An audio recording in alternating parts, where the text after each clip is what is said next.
Quand ils ont ouvert la malle cachée dans les fondations du manoir, ils s'attendaient à des bijoux ou à des titres de propriété. Mais à l'intérieur, il n'y avait qu'un vieux parchemin avec une seule phrase « Vous ne possédez rien » et c'est ainsi depuis toujours.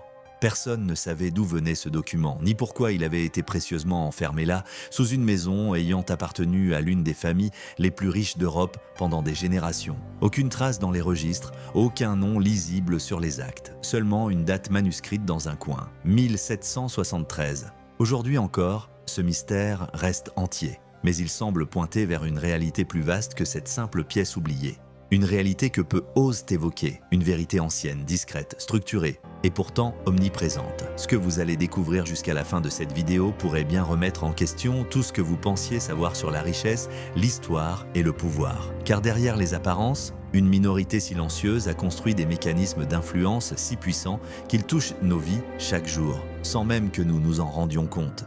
Si ce genre d'histoire vous intrigue autant que moi, je vous invite à rester avec moi jusqu'au bout, à vous abonner à cette chaîne et à activer la cloche si vous ne voulez rater aucun nouveau secret oublié. Tout commence dans les derniers siècles du Moyen-Âge. Certaines familles de marchands et de banquiers commencent à accumuler non seulement des terres, mais surtout des informations stratégiques. Des routes commerciales aux dettes royales, elles deviennent peu à peu les architectes invisibles des royaumes. Elles prêtent aux rois, financent les croisades et négocient dans l'ombre. Au fil du temps, elles ne possèdent plus seulement des biens, mais les décisions. Elles influencent les lois, conseillant les trônes et anticipent les crises. Ce pouvoir discret ne se transmet pas par l'épée, mais par les mariages, les lettres confidentielles et les pactes familiaux. Ces familles savent que l'or peut se perdre, mais que le savoir, lui, peut se protéger. Alors elles construisent un empire souterrain tissé dans les banques, les assurances, les colonies et les académies. On retrouve parfois leurs traces dans des archives oubliées, des lettres échappées, des donations codées. Mais la plupart du temps, elles restent dans l'ombre car leur pouvoir dépend de leur discrétion. Au XVIIIe siècle, certaines d'entre elles sont déjà présentes dans toutes les sphères, politiques, économiques, religieuses. Elles sont à l'origine de banques centrales, de compagnies maritimes, d'institutions philanthropiques. Et pourtant, leurs noms sont absents des manuels scolaires. Leur influence traverse les révolutions sans vaciller. Elles prêtent aux vainqueurs et aux perdants, investissent dans la reconstruction. Pendant que les peuples changent de régime, elles changent que de façade. Puis vient la révolution industrielle, avec elle une nouvelle opportunité d'expansion. Rails, acier, charbon, énergie, tout cela demande des capitaux énormes. Et ces capitaux, elles les possèdent déjà. Elles financent les machines, les empires coloniaux, les grandes foires internationales. Et un détail souvent oublié, elles imposent leurs conditions en créant la dette moderne. Elles transforment les nations en débiteurs structurels. Un banquier allemand écrit en 1867 « Un roi peut tomber, une banque reste debout ». Et c'est là que le basculement s'opère. Le pouvoir ne réside plus dans le trône, mais dans la créance. Les élites de l'époque ne cherchent plus à gouverner, mais à rendre chaque gouvernement dépendant d'eux. Ce modèle se répand, s'ancre, se normalise. Au début du XXe siècle, une poignée de familles et de groupes financiers contrôlent déjà les grandes banques, les matières premières, les routes du commerce mondial. Et surtout, l'information. Elles investissent dans la presse, les télégraphes, puis dans la radio.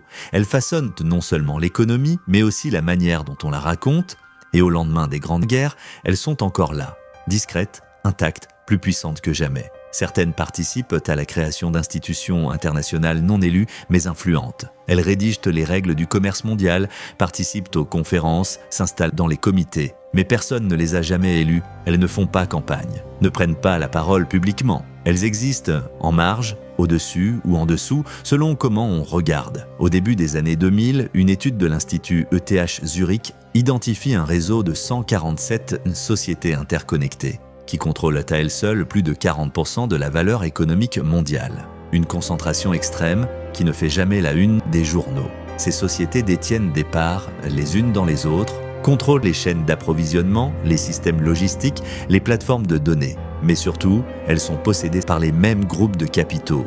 Ces capitaux appartiennent à des fonds, eux-mêmes détenus par des structures opaques qui renvoient au même nom. Aujourd'hui, moins de 10 personnes possèdent autant que la moitié la plus pauvre de l'humanité. Mais cela ne fait plus débat, cela ne choque même plus, car tout est devenu fluide, numérique, silencieux. On ne voit plus les chaînes, on voit des services, on ne voit plus les inégalités, on voit des écrans et des abonnements. Mais derrière chaque clic, chaque achat, chaque donnée partagée, il y a une structure invisible qui capitalise. Et si cette structure était toujours dirigée, quelque part, par les mêmes logiques vieilles de plusieurs siècles? Les empires ont changé de forme mais pas de fond. Là où jadis on possédait la terre, on possède aujourd'hui les flux. Là où jadis on surveillait les frontières, on contrôle aujourd'hui les algorithmes. Les élites modernes ne portent bien plus de couronnes, mais des titres d'actionnaires. Elles ne lèvent plus d'armées, mais des influenceurs. Elles ne construisent plus de palais, mais des réseaux. Et pourtant, elles dictent toujours ce qui sera vu, entendu, cru ou oublié. Elles décident qui sera sauvé et qui tombera, sans faire de bruit. Elles n'ont pas besoin de se cacher, car personne ne regarde. Elles ne s'imposent pas par la force, mais par l'habitude. Alors, sommes-nous encore libres, dans un monde où le réel est filtré par quelques puissances invisibles, où la richesse est possédée par des entités que nous ne connaissons pas, où les règles sont écrites par ceux qui ne les subissent jamais? Peut-être que ce vieux parchemin disait vrai après tout. Peut-être que ce que vous croyez posséder ne vous a jamais appartenu. Et vous, que croyez-vous vraiment ?